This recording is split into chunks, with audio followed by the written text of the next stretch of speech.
transfer, well, they got the transfers in, and we saw last year, they got two more transfers. They got maybe 2 kids they got out of high school. Yeah.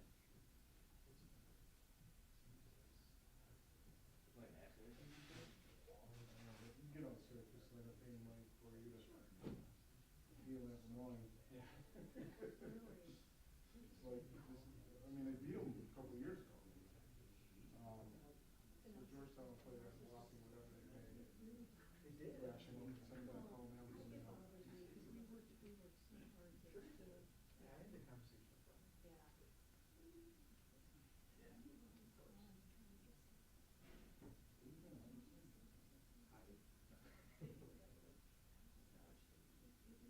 in the morning show like usual.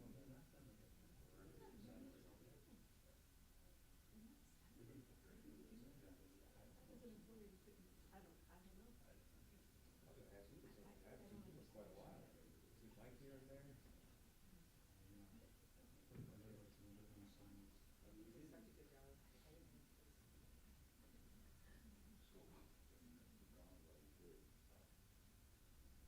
Carry on with softball?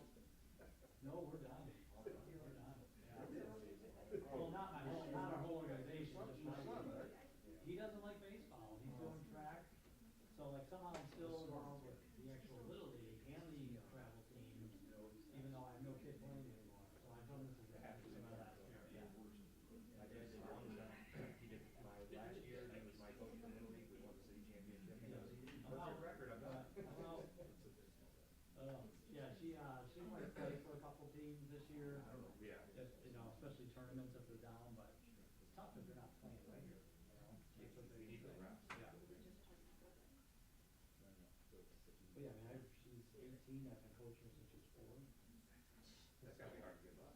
I don't know, it's been going really well. Yeah, get a little free time back. Well, it is, right? Just ask her. Yeah, well, like Heather's looking at all the stuff, she's like, oh, we're gonna do this pub crawl this night, and she's like, in our calendar, which used to be like weeknights, I was like unavailable ever. Yeah.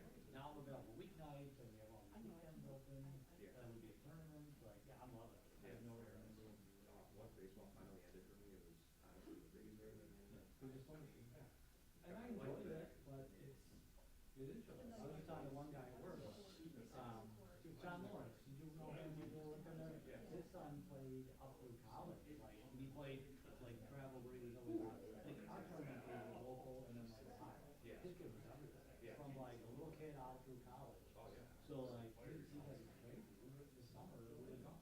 That's too much. Still, I did travel when I was 13, and it was just, you were all over Pennsylvania, all over the states. It's Too much, it was like, it became a job, and it wasn't fun. Yeah.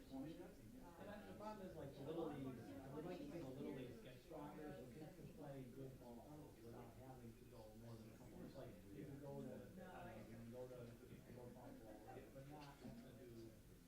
So my son's, I mean, our Little League, you watch it, Yeah. and it's not even small, there's coaches who are like, got soccer Oh. into it or something, like. And it's hard, you don't realize it. Yeah, So, and you can't charge, like, No, I sign-ups haven't, as an 8-year-old, so- how many practices are we getting this way? Yeah. We rented out a local gym, so they get like 2 hours a week, so then, it's not like a We one put night. stuff inside too. We did it every single year, obviously, and it was terrible. Hitting the cages, you can't even run anywhere, and then they would just make us run. Yeah. It's something to do. all right, I gotta go, it's starting.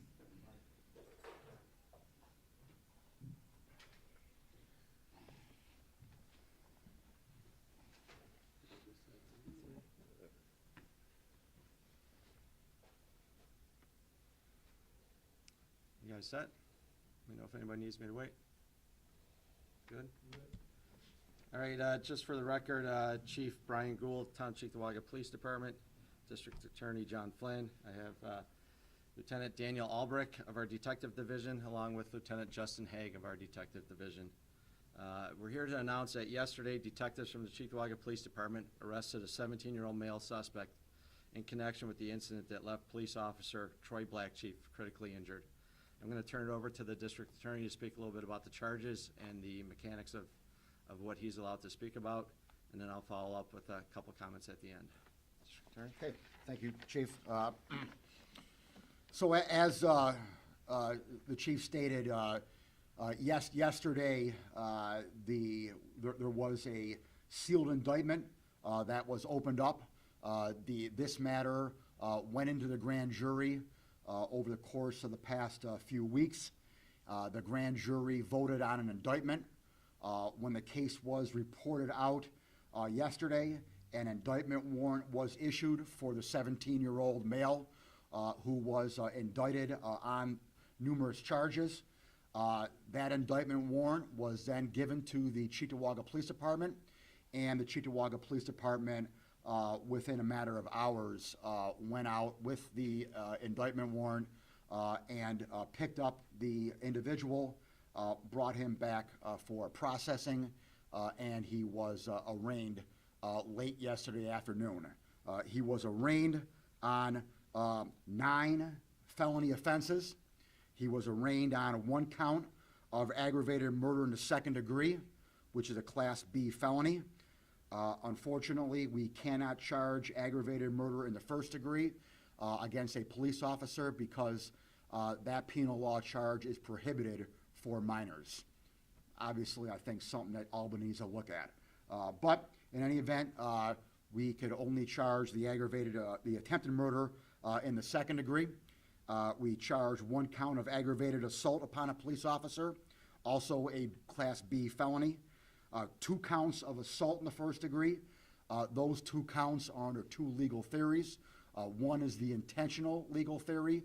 The other is in the commission of a felony offense, which he did. We also have 1 count of assault of a peace officer, 1 count of grand larceny, 1 count of criminal possession of stolen property, 1 count of reckless endangerment, and 1 count of the unlawful fleeing of a police officer. So these are the alleged facts that I can talk about right now.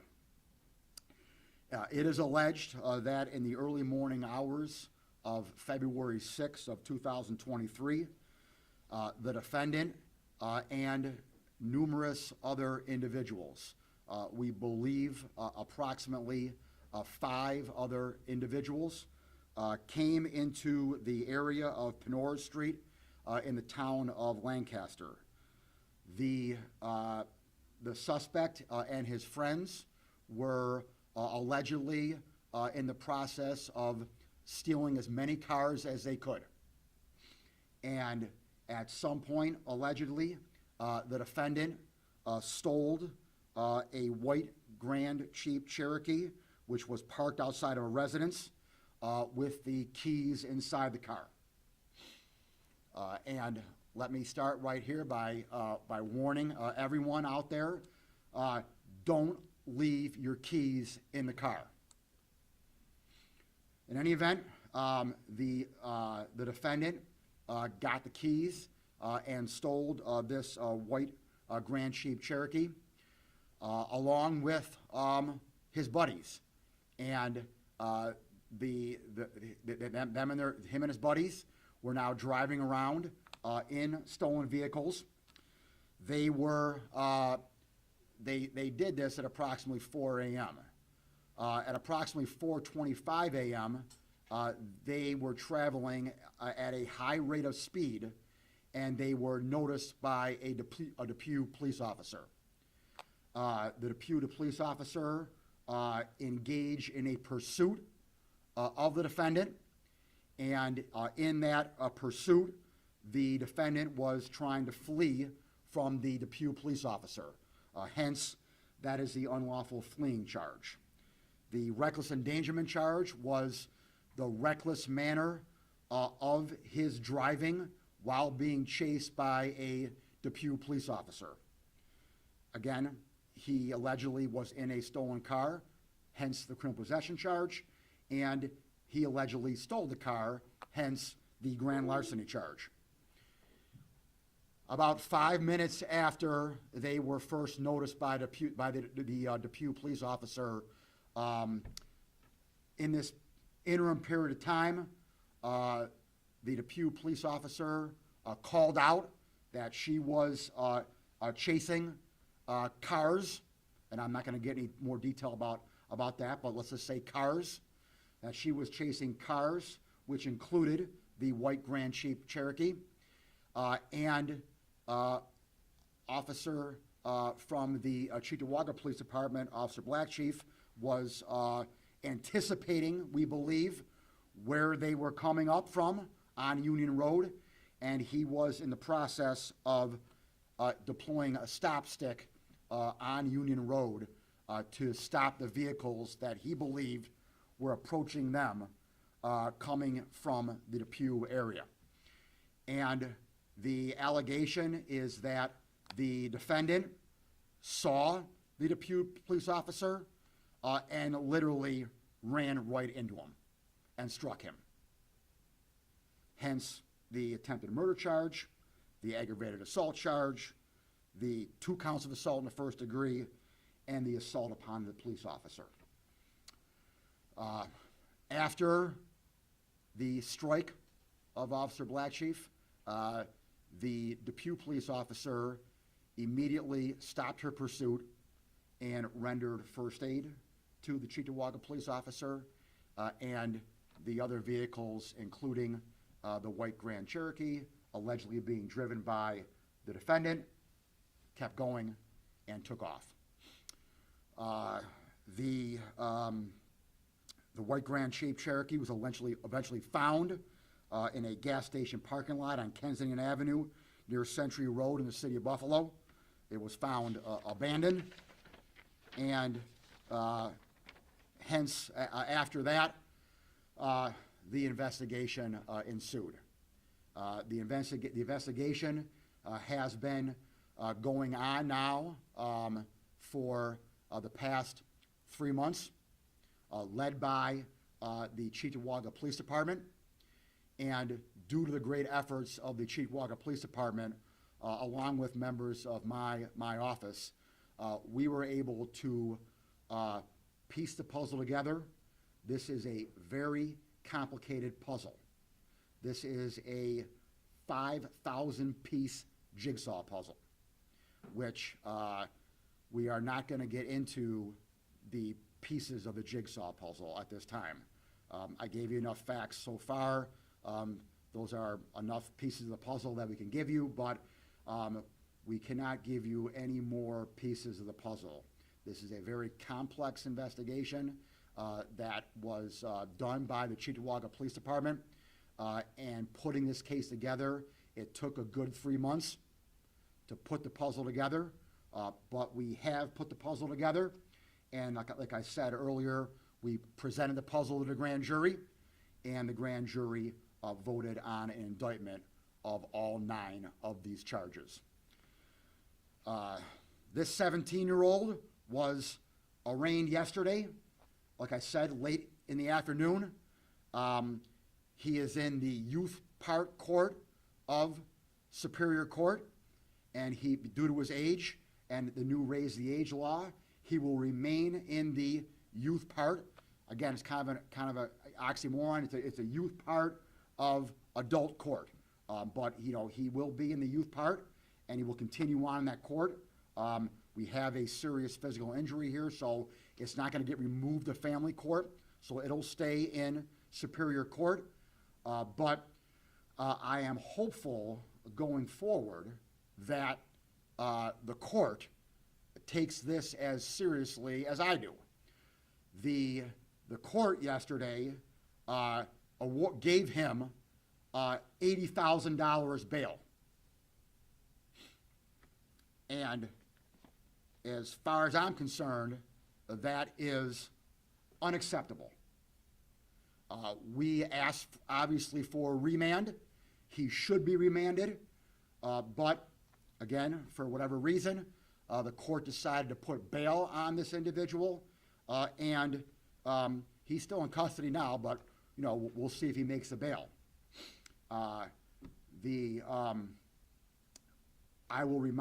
We will remind the court that 30 days from now, the least restrictive measures are gone. Okay? 30 days from now, actually 30 days from when the governor signed it, which was when, Kate, on Wednesday? So 30 days from Wednesday, so 28 days from now, all right? 28 days from now, the least restrictive measures is gone. So I'll remind every judge in this community, it's gone in 28 days. I guess technically, yesterday in the afternoon, it's still there, and so maybe that's why the judge put bail on him. This is a prime example of why we needed to get rid of least restrictive measures. Because now, in 28 days, the judge doesn't have to have that mindset of least restrictive measures. And the judge can have the discretion now to do the right thing. So, we will now proceed, obviously, with the prosecution. He is going to return to court on May 9th for a review of the matter. At that time, we will request remand and see what happens, and then we will proceed obviously with the course of the investigation. I'm going to turn over back to Chief Gould here in a second here because he's got a lot of people to thank, but I'm just going to thank him. I'm going to thank the entire police department of Cheektowaga. This was personal to them, and this is a perfect example of how you can separate personal from professional.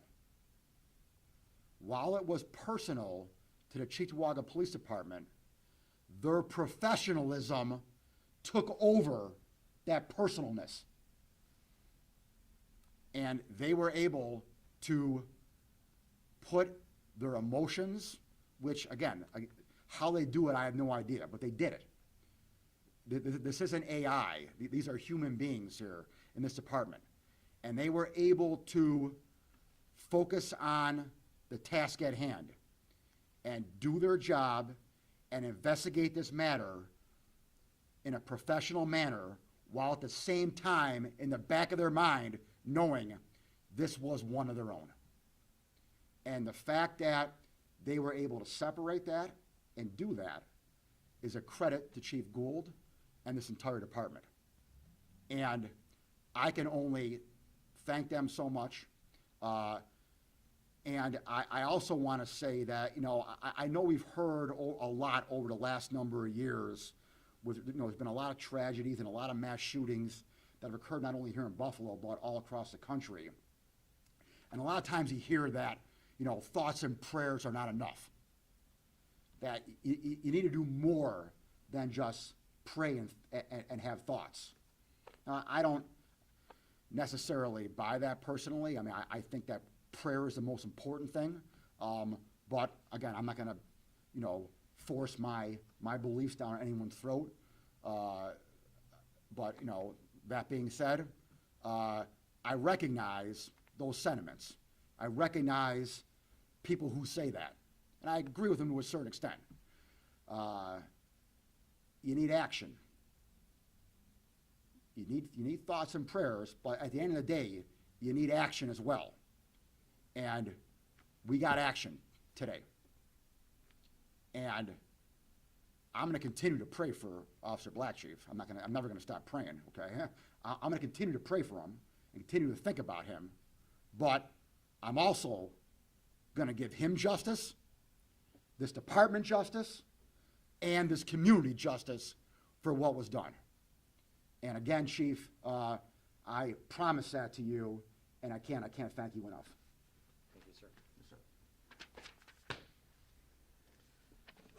So I just want to take a minute to mention some thanks and just a couple comments of my own on this situation. The officers, the men and women of this department certainly stepped up, as the district attorney said. They put aside their own challenges, their own feelings during this case, and they acted professionally, and they spent countless hours reviewing evidence and putting the case together. It's almost 3 months now since this accident happened, and as much as we would like quick, speedy action, we wanted it done right, and I'm confident it was done right in this case. I've had the chance to see the work that they've done. They couldn't have done it themselves, though. Western New York law enforcement community is a very strong partnership. We have great relationships amongst the chiefs, amongst the district attorney's office, and amongst our officers who all work for our departments. Starting with the district attorney's office, his staff, his investigators, his prosecutors willing to, realizing the seriousness of this case and prosecuting it as such. The members of the Buffalo, Amherst, Lancaster, and Depew police departments who worked tirelessly helping us, put this case together. The local FBI office out of Buffalo, instantly phone calls the day it happened, offering whatever they can help, whatever resources we can need, all the way to Quantico if needed, and the Safe Streets Task Force as part of the FBI.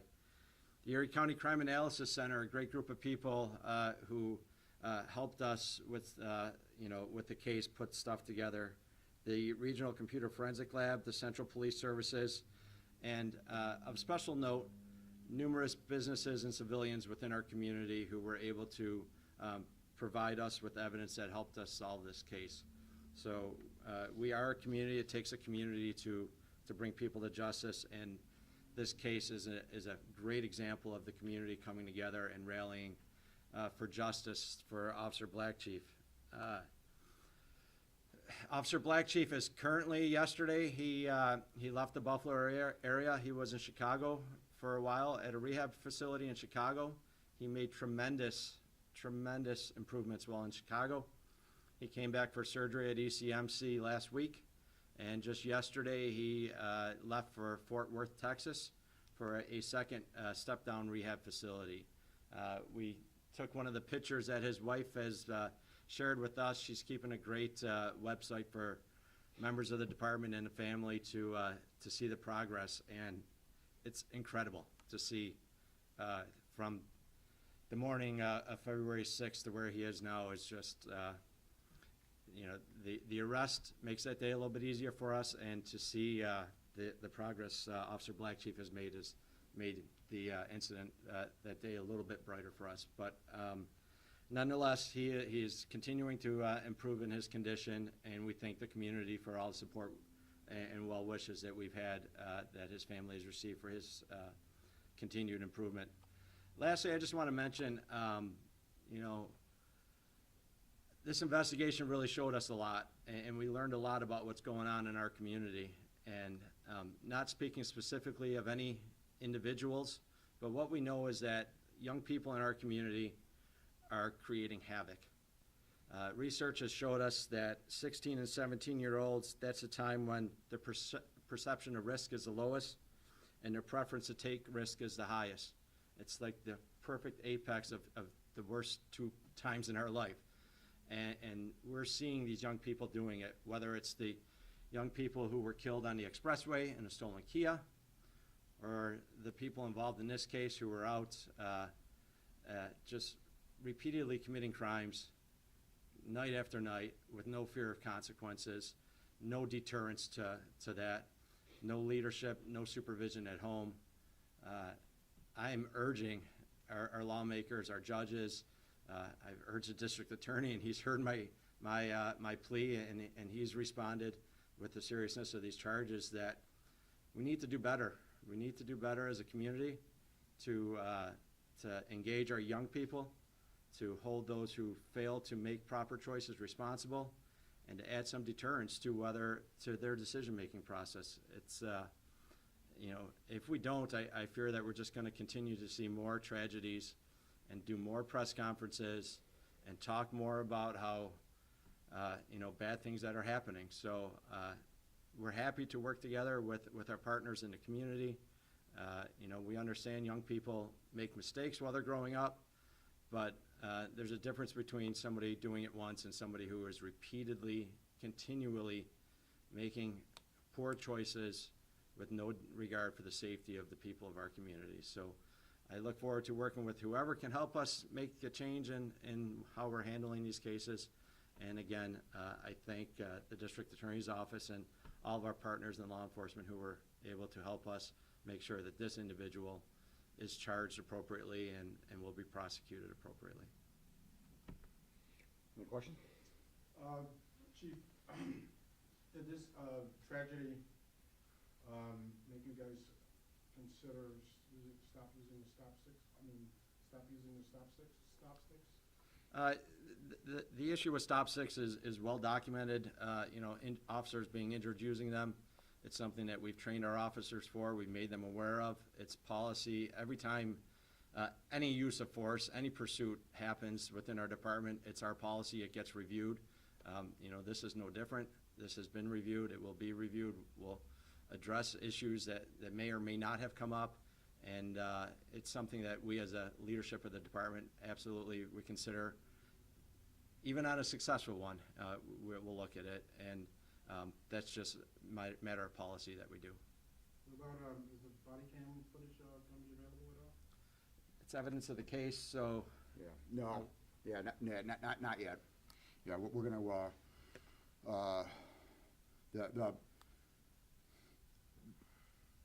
in general, body cam, I got no problem releasing body cam footage in general if it's focused.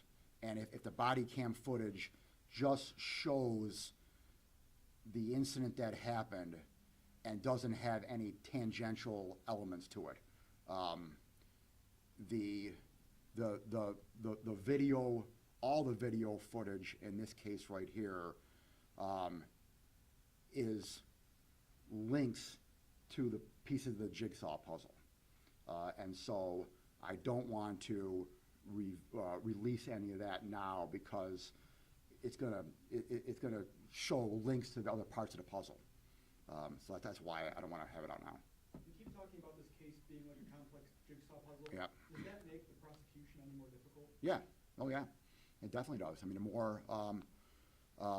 more pieces of the puzzle you have, and the more evidence that you have, sometimes makes it harder.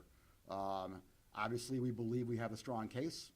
Obviously, this young man is innocent until proven guilty, though. And these are just allegations here, as I said numerous times. But no, I don't put cases in a grand jury unless I believe I have the pieces of the puzzle put together. Was there anyone in the white Jeep with him, and are they facing charges? I can't comment on that. Yeah. Did- If you could, just, describe to the community too what it's like when any time a law enforcement officer, is critically injured like this. I mean, it's such a deep wound to all of you, but I don't think sometimes the community realizes, how difficult it is. It's absolutely difficult. That morning we were in this room, and it was a very difficult day for me, to have to let our community know that one of us is hurting. Quite frankly, that morning, that week, we weren't even sure Officer Black Chief would make it through this. He's a very strong individual. He's had, the top care possible provided to him, starting with the amazing work done at Erie County Medical Center, the Shirley Ryan Ability Lab in Chicago. But it's difficult. From the first officers, pulling up on scene, having to, provide life-saving care to one of your own, somebody wearing the same clothes as you, it's difficult. The investigators having to look at the evidence, watch that video, over and over again to make sure we didn't miss any critical evidence in these videos, incredibly difficult. And, I think it speaks to the work that the profession that we've chosen to be in, is that we understand that. We understand that we have to, we have this tough job within our community. And it also speaks to why we take officer wellness so important. We have a wellness coordinator, policies that talk about how we respond. We have a full-time behavioral health specialist who was here with our officers, making sure they were okay following this.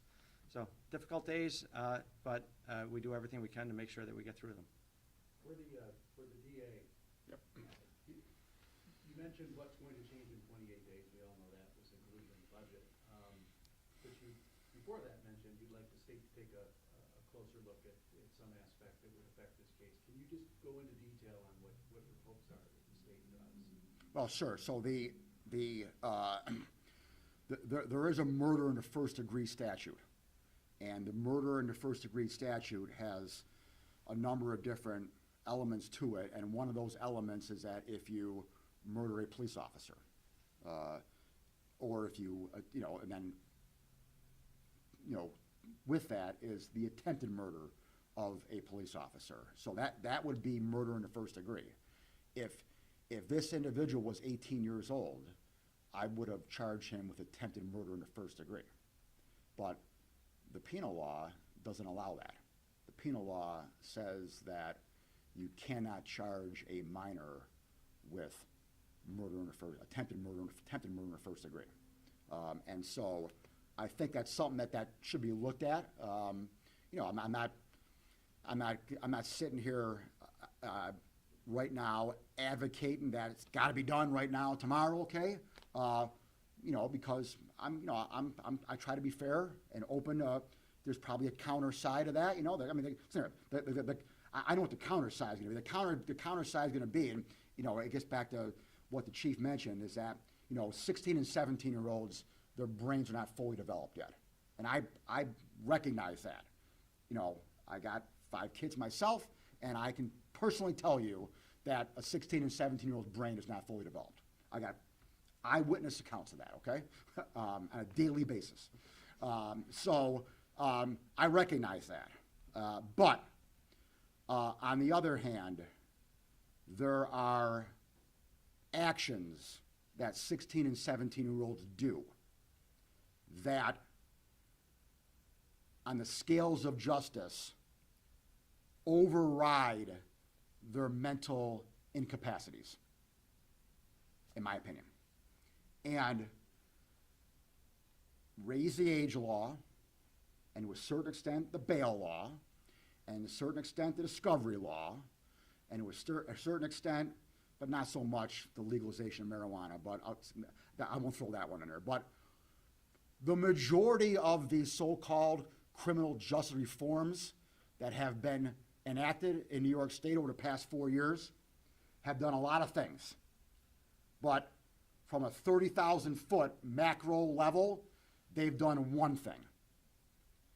And what they've done is they have eliminated accountability.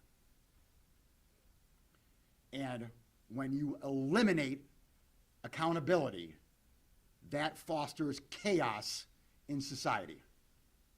And the raise the age law is probably the biggest one, and the bail law.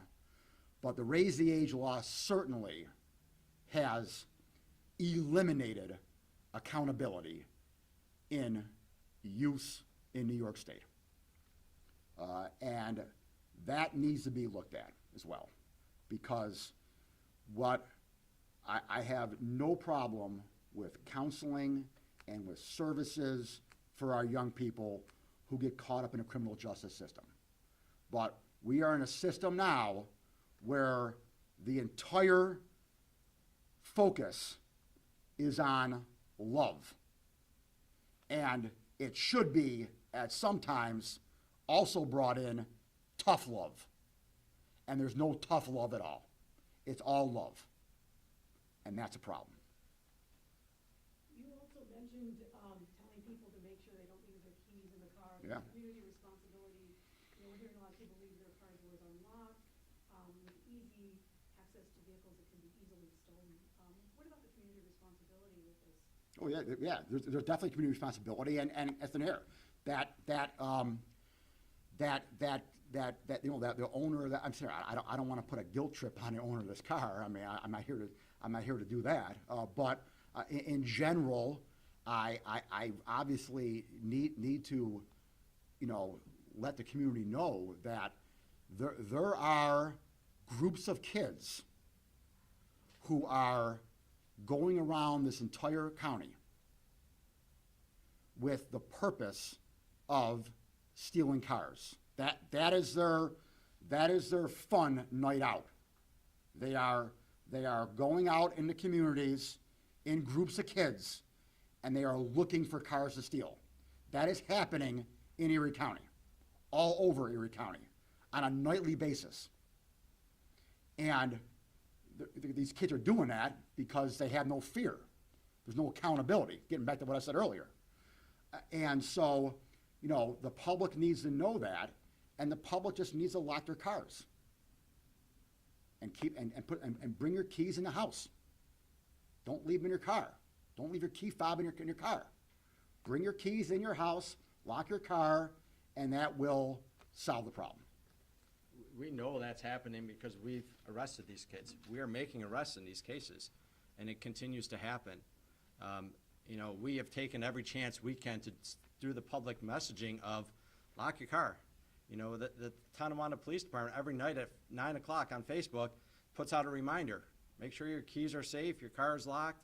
It's a 9 o'clock reminder. We've done things about businesses because we've had cars stolen at gas stations because people think they can run into the convenience store and their car's gone.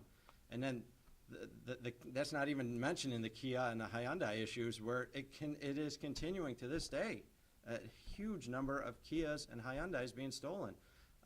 You know, the club, it's a $40 Amazon purchase that will deter these thefts. You know, I seen downstate, they were able to secure a bunch of Apple AirTags to be able to track cars, and are telling people, you know, it's a $100 purchase, but at least if your car gets stolen, you'll be able to know where it is. You know, the community does bear some responsibility to make sure that we are making it harder for those who choose to terrorize our neighborhoods to be successful at it. So we continue to try to drive home the message. Lock your cars. Don't leave your keys in the cars. And if you own one of those cars that is very easily stolen, please take some extra measures to make sure that you are protecting your vehicle. Thank you. All right, thank you, guys. I gotta go to the airport. All right, take care, man. All right, see ya. Great job, guys. Great job, man. Great job, buddy. Yeah, great job, buddy. Come on.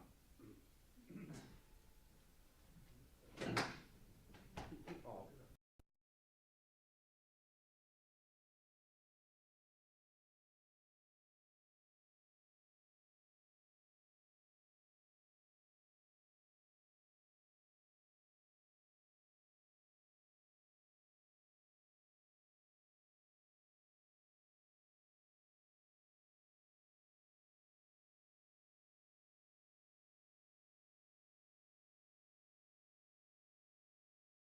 Okay, Yeah. we just talk about, we heard a lot of criticism even from Yeah. the families. Yeah.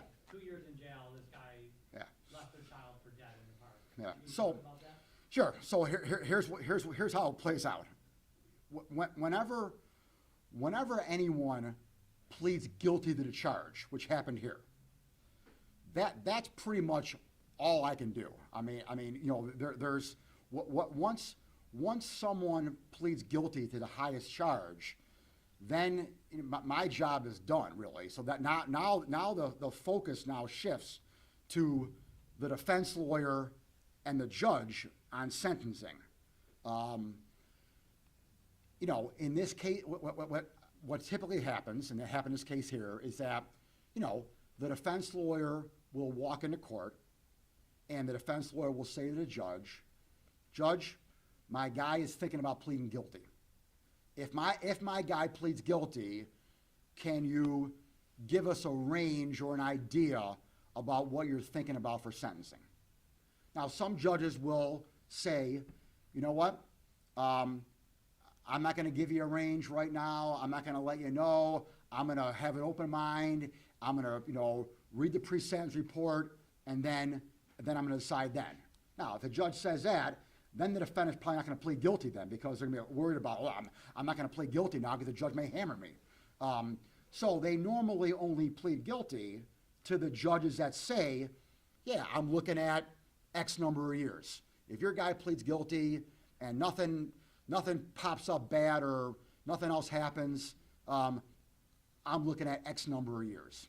And that's what happened here. You know, so the defense lawyer went into court and said, "Hey, judge, my guy's thinking about pleading guilty to the charge." And the judge says, "Okay, if you plead guilty, I'm looking at X number of years, and he went in and pled guilty, and then the judge gave him X number of years. As someone who's seen this many trials, can you see where the family would be upset? to Oh, know yeah, that- of course, absolutely. I mean, absolutely. I get it. And you know, and my guys are in a tough spot. My lawyers in the courtroom, okay, because they know that the judge is already committed to a set number of years, but the family is next to him squawking. And so if my guys get up there and say, Judge, you know, we want, you know, 100 years, 50 years, all they're doing is embarrassing the judge. And I don't want my guys doing that, okay? And they don't do that. I mean, I sometimes embarrass judges. I probably go too far sometimes, and I shouldn't do that. I probably shouldn't have said unacceptable today, but whatever. So I don't, you know, if I want to criticize someone, then I can, but I don't want my people doing that in the courtroom. And that's what they're going to. That's what they're doing. If they know already the judge is committed to X number of years, and they get up in a podium there in court and say, Judge, I want 100 years, all they're doing is embarrassing the judge, and that is not good for my guys or my girls in court. So we can't do that. We just try to explain to the family that, you know, it is what it is. And obviously the phrase, it is what it is, doesn't satisfy the family. And I get that. Yeah. Yeah. You know? Okay. Good. Yep. Appreciate Yep. it. Oh, yeah, sure.